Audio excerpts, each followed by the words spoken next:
importante.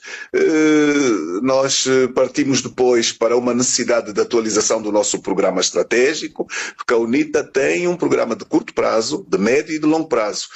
O nosso programa estratégico leva-nos até Angola 2050. E nós tivemos durante 2 meses, dezembro, janeiro, metade de fevereiro, a fazer a atualização do nosso programa em função das resoluções que o Congresso tomou. Realizamos depois a nossa reunião regular do Comitê Permanente, porque esta sim é aquela que permite partilhar com todos os executivos nacionais do partido os programas de ação no caminho para 2027. Portanto, não é estranho para ninguém que o grande desafio que os angolanos hoje antevêm é a grande possibilidade de fazermos a alternância democrática e o país começar a sentir que tem rumo, o país começar a viver uma nova esperança de viver em democracia, uma esperança de viver uma gestão com transparência dos bens públicos, de participação, um país mais inclusivo, porque de facto o grande desafio que temos tido ainda e sempre tem sido os muros do partido-Estado.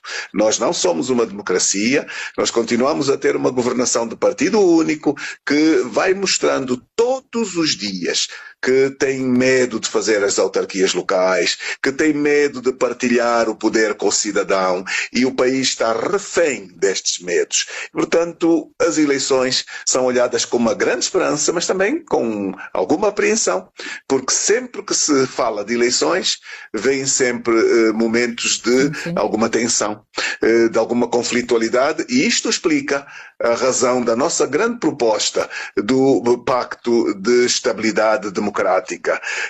O país abraçou esta iniciativa, não há documento nenhum que esteja a ser tão discutido como os conteúdos do Pacto de Estabilidade, o que nos mostrou de imediato que nós estamos no alinhamento às preocupações do cidadão.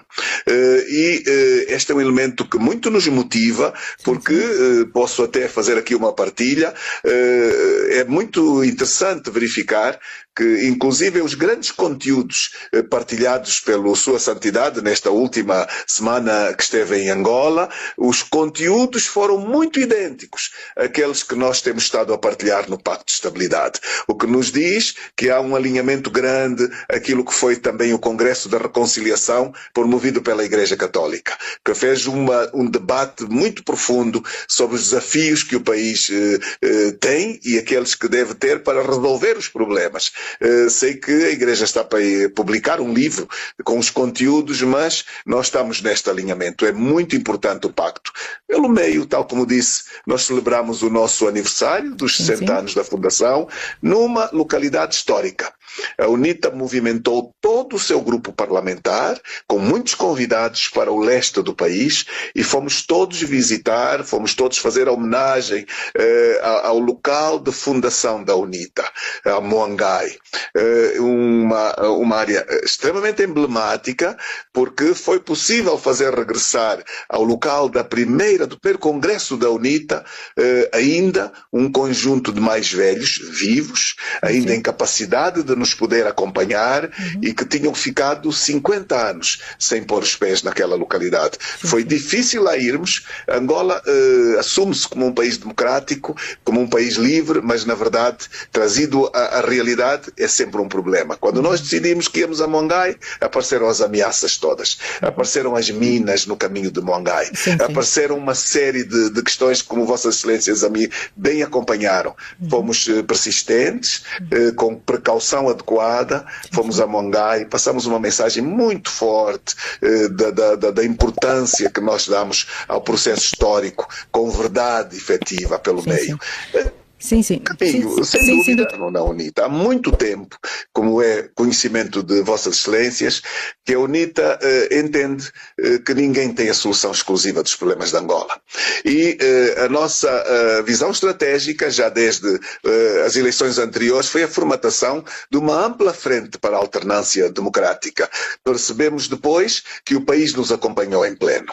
E que esta ampla frente é também uma resposta clara de que conosco não há riscos perigos de voltarmos a viver as limitações do partido-Estado, do partido único.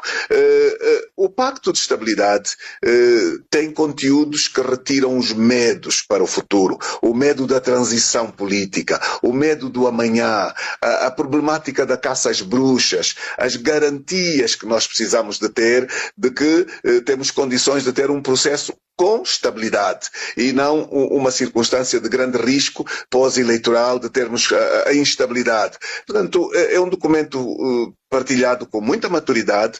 Os conteúdos, quero lhe dizer com muita satisfação, nós fizemos a partilha deste documento com o Presidente da República, fizemos a partilha com as lideranças das forças sociais e políticas mais relevantes do país, com a área académica, com a sociedade em geral, e há muitas respostas que já nos estão a chegar. Respostas que nos deixam muito felizes, porque há um alinhamento da sociedade à nossa proposta completa.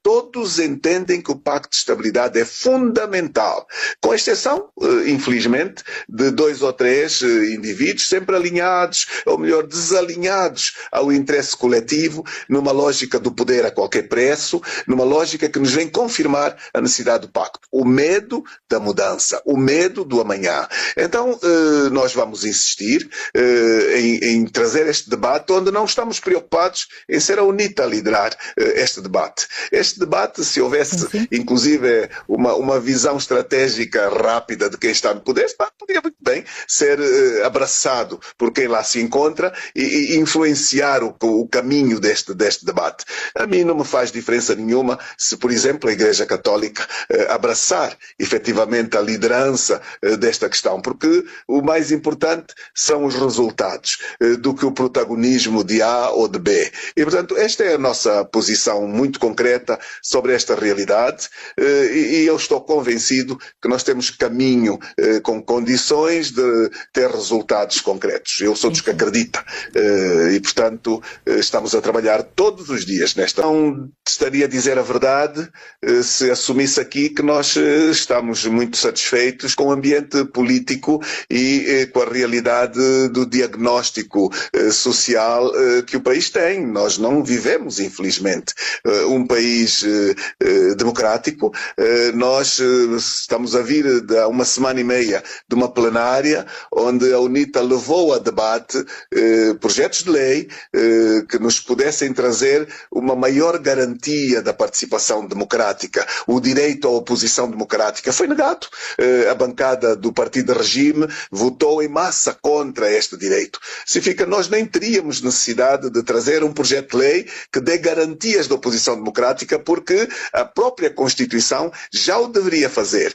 Ora, ao não fazer, nós temos necessidade de dar a garantia da pluralidade, que não existe, de não termos a continuidade da censura extrema na comunicação social que nós temos, de nós termos a possibilidade de terminarem as perseguições políticas, de deixarmos de ter presos nas cadeias por direito de opinião, e nós temos hoje problemas muito graves a este nível, que chegaram ao ponto de querer limitar, inclusive, a liberdade de pessoas que, tendo sido ontem militares, hoje estão na reserva, mas não podem ter uma vida ativa, com direito à participação da vida pública, porque hoje o regime levou ao Parlamento a aprovação de leis completamente restritivas. A censura está extrema. O direito à opinião está criminalizado. Nós temos, de facto, hoje um problema gravíssimo.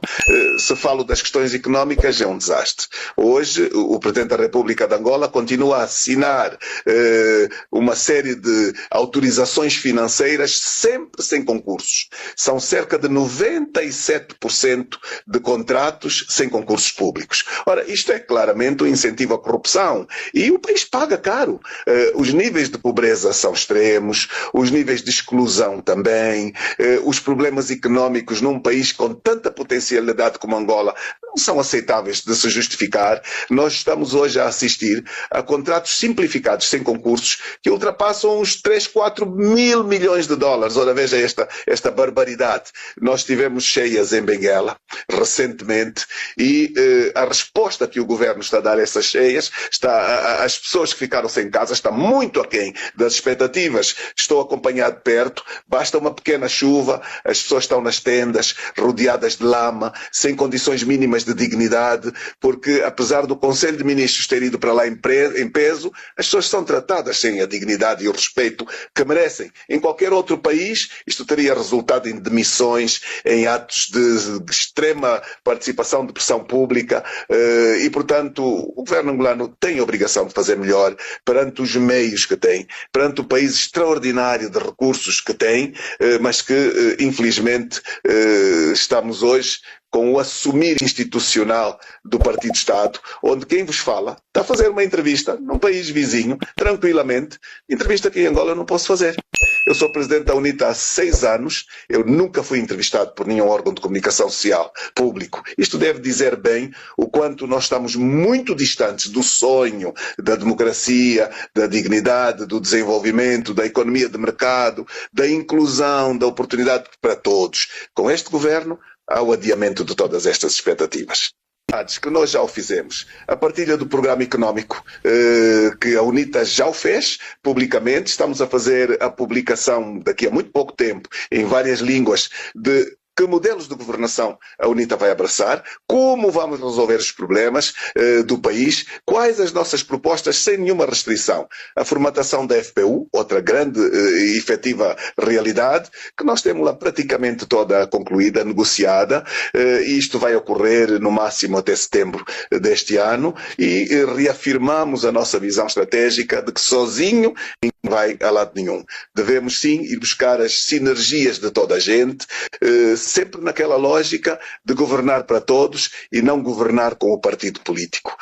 Os partidos são importantes, são a base, mas efetivamente devemos olhar para a cidadania como fatores fundamentais. Muito obrigado mais uma vez da oportunidade que nos dá. Angola hoje conquistou uma vice-presidência no Parlamento Pan-Africano, a 4ª vice-presidência da região austral, onde é interessante, veja, deixamos uma lição de que é possível trabalharmos juntos. Quem liderou a missão dos deputados ao Parlamento é quem vos fala. É deputado, apesar de ser presidente da UNITA, fez tudo o que esteve ao seu alcance para que a deputada Borges, Arlete, fosse eleita. E isto é uma demonstração de que o sentido patriótico, o sentido de Estado é algo que nos habita e que, se trabalharmos juntos, vamos mais longe. Indiscutivelmente, se não fosse esta unidade, eu penso que dificilmente este lugar teria sido obtido.